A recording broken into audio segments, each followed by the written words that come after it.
এমন একটা অবস্থা আজকে দেশে গণতন্ত্র নাই, বেগম খালেদা জিয়ার চিকিৎসার সুযোগ নাই, আর আপনি চোখ দেখানোর কান দেখানোর জন্য বিদেশ যান। আপনার চপ্পু রাষ্ট্রপতি সেও বিদেশে যায়। তাই আজকে বেশি বক্তব্য দীর্ঘায়িত করতে চাই না।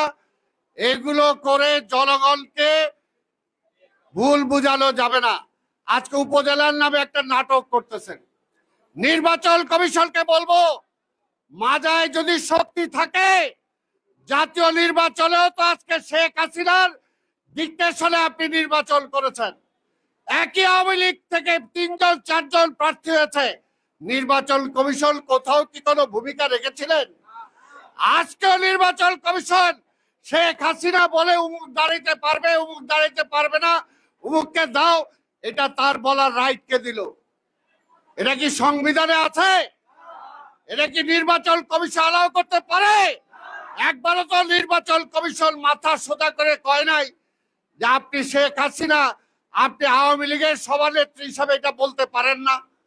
আবার বলে নিরপেক্ষ নির্বাচন করবে। অনতিবিলম্বে এই নির্বাচন কমিশন পদত্যাগ করা উচিত, যে নির্বাচন করতে পারে না।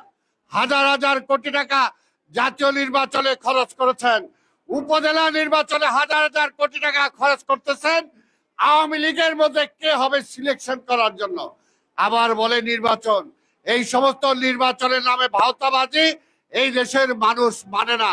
তাই অনতিবিলম্বে আমরা জাতীয় নির্বাচন চাই, শেখ হাসিনার পদত্যাগ চাই, তত্ত্বাবধায়ক সরকার অধীনে নির্বাচন চাই।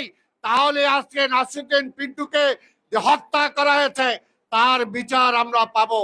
জেলখানায় আমাদের অসংখ্য নেতা কর্মীদেরকে হত্যা করা হয়েছে, তাদের বিচার আমরা করতে পারবো। এই দেশের মানুষ খেতে পায় না। চালের দাম, তেলের দাম, ডালের দাম, মুরগির দাম, ডিমের দাম, সবজির দাম সবকিছু আকাশচুম্বী।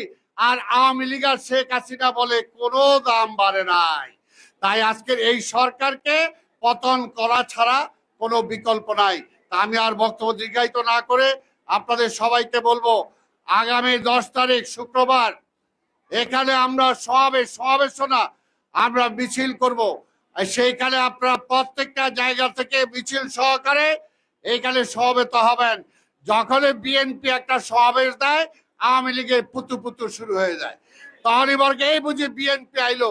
যেখানে 28 তারিখে দেখছেন আপনারা কিভাবে আমাদের মহাসমাবেশকে ভণ্ডুল করেছে। আমাদের মহাসচিব সহ, মির্জা আব্বাস সহ স্থায়ী কমিটির নেতাদেরকে গ্রেপ্তার করেছে, আমাদেরকে তালিয়ে মেরেছে। এইখানে সিনিয়র যুগ্ম মহাসচিব, তার মধ্যে যেভাবে আন্দোলন সংগ্রামে ছিলেন তাকে আমরা ধন্যবাদ জানাই। আমাদের অফিস তালা দিয়ে দিয়েছিল, আবার বলে নির্বাচনে আসেন না কেন?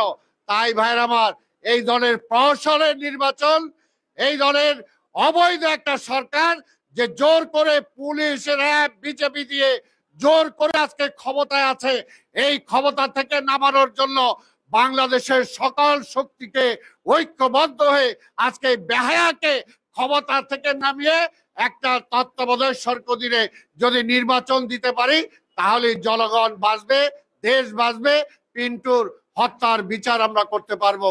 আপনাদের সবাইকে ধন্যবাদ।